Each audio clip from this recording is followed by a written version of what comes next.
Kung gusto mo, magsimba tayo sa Sunday. Matagal na rin tayong hindi nakakapunta dun eh. Oo nga. Pero ayaw ba mag-iba ng routine? Palagi na... Palagi na lang tayong simba ng simba eh. Try naman natin pumarty. Saturday night, ganun. Tapos sa Sunday, dito lang tayo sa bahay. Pahinga tayo.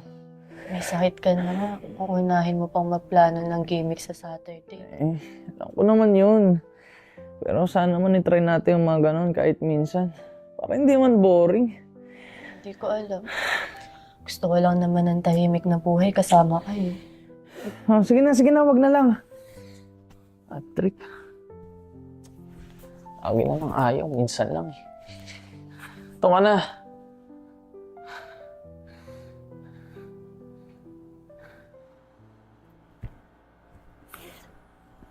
Oy, Floyd. Bakit parang stress ka naman yata? May problema kasi kamay ng girlfriend ko. May mga bagong bagay kasi ako na gustong gawin. At hindi niya gusto yung mga bagay na yan.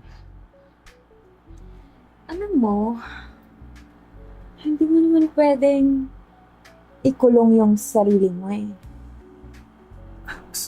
Ang dami namang mga bagay dyan na siguro hindi mo pa natutuklasan. Siguro nga, tama ka.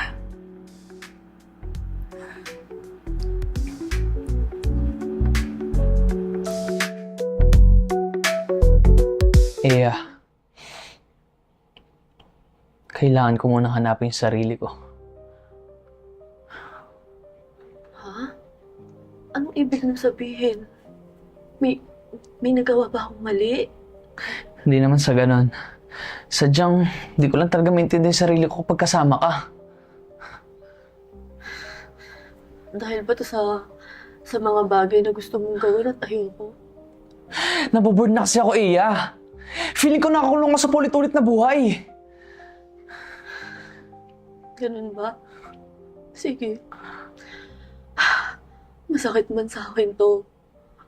Pero dahil mahal kita at gusto ko maging masaya ka sa mga bagay na gusto mong gawin, palalayain kita.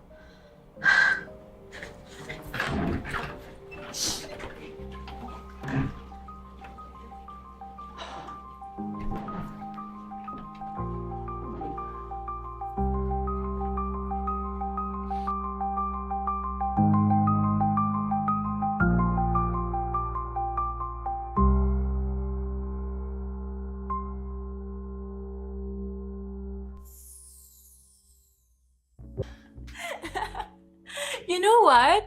Ang bilis mo palang pasayahin, no? Bakit ba kasi ngayon ka lang lumabas sa comfort zone mo?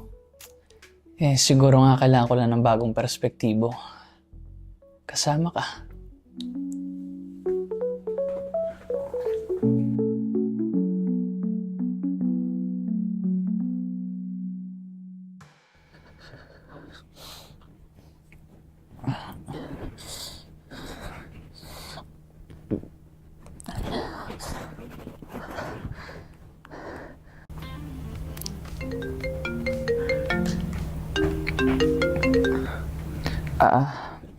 Babe, pwede ka bang pumunta dito ngayon? Hindi ko na kasi kaya mag-isa ngayon. Hello? Babe? Sorry, babe. Nasa bar kasi kami ngayon ng mga friends ko eh. Oo, babe, hindi ko kasi sila maiwan ngayon. Kasi, alam mo na, kasagsagan ng kasayahan ngayon. Sige na, kaya mo na yan. Magpahinga ka lang. Bye!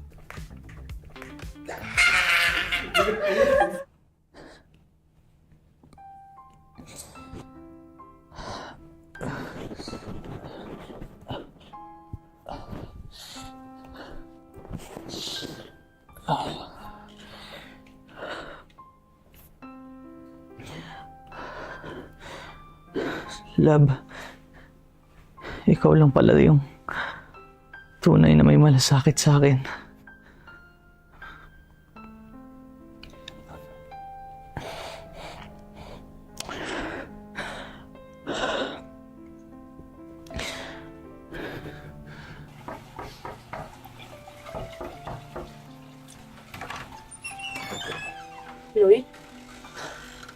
ginagawa mo dito?